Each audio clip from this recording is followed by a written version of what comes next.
Anak ako ng magsasaka and both of my parents are farmer. Typical na nakatira kami sa probinsya ng Bungkayo, Davao de Oro, and both of my parents are farmer. Typical na nakatira kami sa bukid and doon din ako nag-aaral sa bukid. And na-remember ko nga before, noong nag-aaral ako, kailangan ko umalis sa bahay namin, makitira sa ibang tao, sa tita ko, para makapag-aral ng high school. Kasi hindi na kami kayang pag-aralin ng parents namin. And ang ginawa ko, na nag-aaral ako, lahat ng pakisama gagawin ko para lang hindi ako paalisin na tao na kung saan ako nakatira. And alam niyo ba, galing sa bahay ng tita ko, papunta sa school, naglalakad lang ako niyan. 3 hours ko yan nilalakad everyday, papunta sa school. And 3 hours din galing sa school namin, papunta sa bahay ng tita ko. Tiniis ko lang yung ganong situation para makapagtapos ng high school. Kasi ang akala ko, pag nakapagtapos ng high school is makapagtrabaho na ako ng maganda. And after ko mag-graduate ng high school, mas pinili kong dumiskarte at hindi na mag-aral ng kolehiyo. Nagtrabaho ako bilang isang construction worker, and dahil hindi ko na-meet yung expectation ko pagdating sa income, nag-apply ako sa Davao City. Nagtrabaho ako sa Agdao Public Market sa Davao City as palengke boy. And ang trabaho ko doon, nagbebenta ng saging, ng kamote, ng root crops, ng niyog, lahat ng typical na ginagawa ng tao sa palengke. Yan yung ginagawa ko before. And after 1 year lang, nag-apply na naman ako ng ibang trabaho. Nagtrabaho ako bilang isang cook and delivery sa isang fast food, sikat na fast food sa Davao City, yung Angel K Kakanin. And ang trabaho ko doon, nagluluto sa umaga, nagluluto sa gabi, at yung niluluto namin mga kakanin pang masa, binibenta namin yan sa mga mall, sa mga school at sa mga hospital. So, pagka gabi, nagluluto kami sa umaga, dinideliver namin yan sa mga establishment ng amo ko. And alam niyo ba, pagdating ng pandemic, yung business ng amo ko, isa yun sa naapektahan ng pandemya.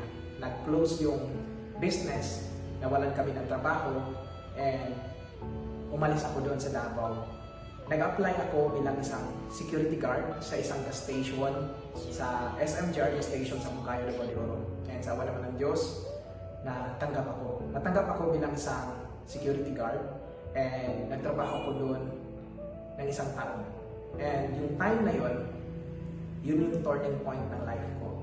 Doon ako nakapag-isip, sabi ko sa sarili ko, ang dami ko ng trabaho na pinasukan, pero hindi ko pa rin na-meet yung expectation ko pagdating sa income, sa sahod, at ganun pa rin.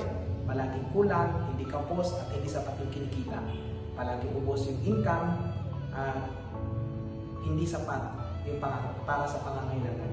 Siguro, kung empleyado ka ngayon na umabot ka na ng ilang taon, nakarelate ka sa akin. Kaya nga, dahil naging turning point yun ng life ko, naghanap ako ng opportunity na pwede makatulong sa akin. Nakita ko yung post ng isang babae sa online. Nag-inquire ako kung paano gawin yung opportunity na sinasabi niya. Nakapasok ako sa isang networking business. Nag-inquire ako, pumasok ako sa isang networking business, nag-join, nag-invest ako, and yung pinakamalaking risk na ginawa ko sa buhay ko ay pumasok sa isang opportunity na hindi ko alam na pwedeng manalo or matalo. And alam niyo ba, ang akala ko kasi, yun na yung magiging way of life ko na kung saan, yun na yung makatulong sa akin. So ang ginawa ko, pinakamalaking risk, galing dito sa Mindanao, pumunta ako ng Manila. Nagpunta ko sa Manila para gawin yung networking business na sinabi sa akin. 2 years and 8 months ako doon sa Manila, and ginawa ko full-time ang business, kasagsagan ng pandemic. Pero, kagaya ng mga naririnig at mga rumors na mga nakikita ninyo, isa din ako sa nabiktima ng hyping na network marketing business na kung saan nag-fail at walang resulta. Sa madaling salita, yung akala ko, yun na yung magiging hope para mabago yung buhay ko, na wala pa. So isa ako sa nag-failure sa network marketing business. Isa ako sa tao na nabuhay na sana yung pangarap, pero namatay ulit. Pero ito lang yung sabihin ko sa'yo, hindi ibig sabihin na nag-fail ka, ay wala na. Meron ako nakita isang post about sa OVA system. post ito ng president na si Coach Albert Jasma. Naghanap kasi ako ng opportunity na pwede makatulong sa akin para makabangon from that experience, from that painful experience. And I found Coach Albert Jasma and I found OBA system. Nakita ko yung napakagandang system sa online na kung saan ito yung nakatulong sa akin para makabangon sa ganung experience. And alam mo ba, dito sa OBA, first year lang, naging part ako ng top 100, top earner ng OBA. And second year, consecutive top 100, top earner ng OBA. Nahit ko na din dito yung first million ko sa OBA. At na-award na din ako sa company.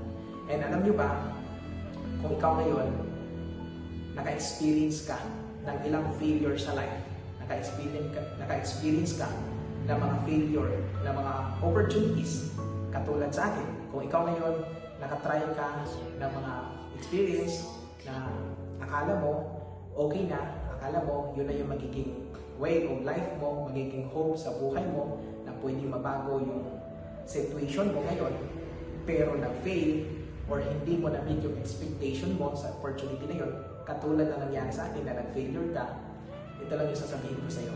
Your past, your present, doesn't determine your future. Kaya kapag nakita mo tong video na to, at isa ka sa nakarelate ng sobra sa naging experience ko, na kung saan ilang taon ka ng empleyado pero hindi mo na-meet yung expectation mo, ilang taon ka ng nagtrabaho pero ganun pa rin, or nakatry ka ng katulad sa akin, nakapasok ng mga opportunity na akala yun na yung magiging daan para mabago yung buhay, pero nag-fail pa, pwede ka pang bumago ulit. Kailangan mo lang mag-try, kailangan mo lang sumubok ulit. Kaya kung nakita mo tong video na to, at isa ka sa inspired, at isa ka sa na-motivate ng video na to, ito lang yung sasabihin ko sa'yo. Kapag may opportunity, sumubok ka.